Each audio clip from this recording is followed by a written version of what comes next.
Lorsque Jésus envoie ses disciples en mission, « Allez de toutes les nations, faites des disciples, baptisez-les au nom du Père et du Fils et du Saint-Esprit », Jésus leur avait donné rendez-vous sur une montagne en Galilée.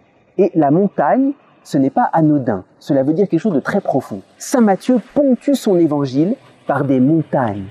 Il y a la montagne des béatitudes, où Jésus dévoile les béatitudes, où Jésus nous parle du Père.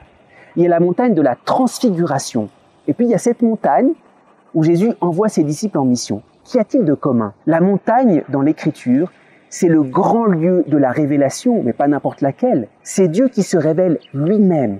Lors de la transfiguration, il laisse voir son visage.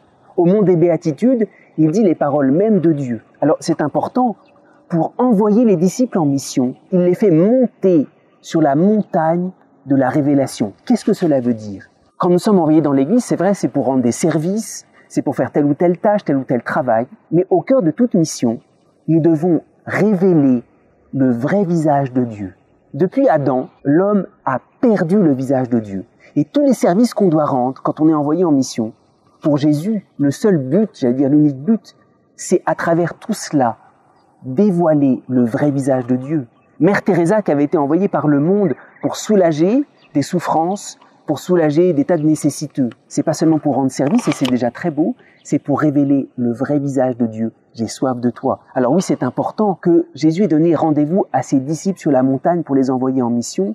Ta mission, c'est une mission de révélation. Les hommes ont une idée tellement défigurée du mystère de Dieu. À travers ta manière d'être, dévoile aux hommes le vrai visage de Dieu qui a soif d'habiter en nous.